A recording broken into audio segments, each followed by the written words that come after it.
چاک دامن رفو کر کے لکھتا ہوں میں، زخم سے گفتگو کر کے لکھتا ہوں میں، درد گانے کو بھی حوصلہ چاہیے، آنسوؤں سے وضو کر کے لکھتا ہوں میں۔ بسم اللہ الرحمن الرحیم۔ السلام علیکم ورحمۃ اللہ وبرکاتہ۔ امید کرتا ہوں کہ آپ تمام لوگ خیر و عافیت سے ہوں گے۔ اللہ کے نبی نے فرمایا، طلب العلم فریضۃ علی کل مسلم و مسلمہ، ہر مسلمان مرد عورت پر علم حاصل کرنا فرض ہے، لہذا آپ لوگوں سے مؤدبانہ گزارش ہے کہ آپ خود بھی سیکھیں اور اپنے بچوں کو بھی سکھائیں۔ تو آئیے بلا کسی تاخیر کے سبق شروع کرتے ہیں۔ میں محمد سیاد آپ کی خدمت میں، اور آپ دیکھ رہے ہیں ایم سیاد آفیشیل یوٹیوب چینل۔ میرے یوٹیوب چینل میں آپ سبھی کا خیر مقدم۔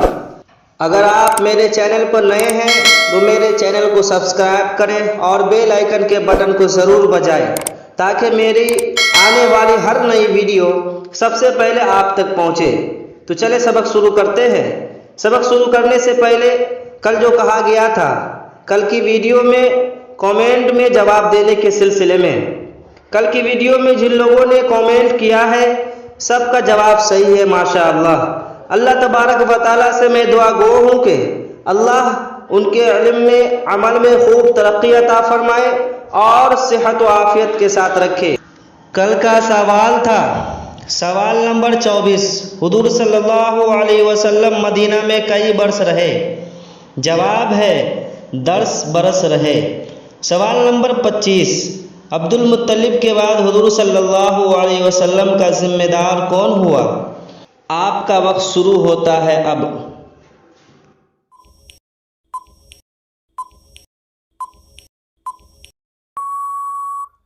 جواب ہے حضور صلی اللہ علیہ وسلم کے چچا ابو طالب، یعنی حضرت علی کرم اللہ وجہ کے والد ماجد۔ سوال نمبر 26، عبد المطلب کی حیثیت مکہ میں کیا تھی؟ آپ کا وقت شروع ہوتا ہے اب۔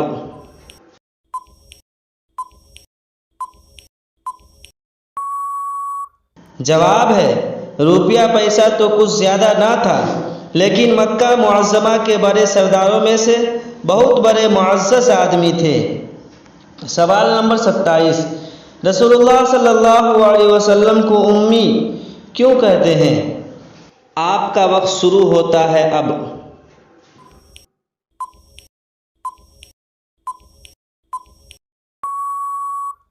جواب ہے امی ایسے شخص کو کہا جاتا ہے جو لکھنے پڑھنے سے واقف نہ ہو۔ چونکہ حضور صلی اللہ علیہ وسلم میں یہ بات تھی، اس وجہ سے حضور صلی اللہ علیہ وسلم کا لقب بھی امی ہو گیا۔ سوال نمبر 28، حضور صلی اللہ علیہ وسلم نے سب سے پہلے کس کا دودھ پیا اور کس کس کا؟ آپ کا وقت شروع ہوتا ہے اب۔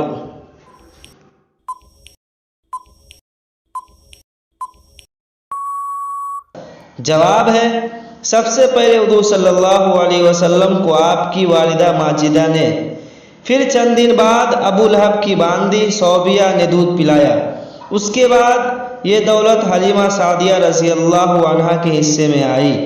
سوال نمبر 29، صوبیہ اس وقت آزاد تھی یا باندی؟ آپ کا وقت شروع ہوتا ہے اب۔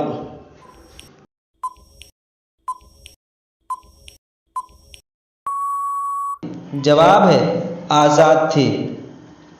سوال نمبر 30، حضور صلی اللہ علیہ وسلم کو دوسری عورتوں کا دودھ کیوں پلایا گیا؟ آپ کا وقت شروع ہوتا ہے اب۔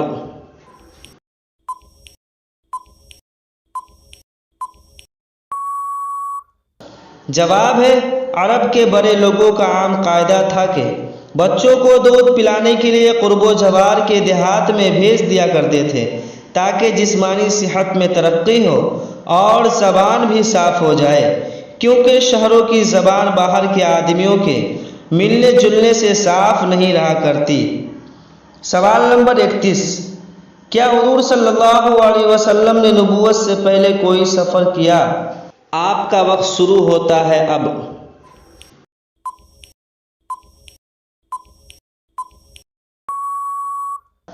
جواب ہے جی ہاں،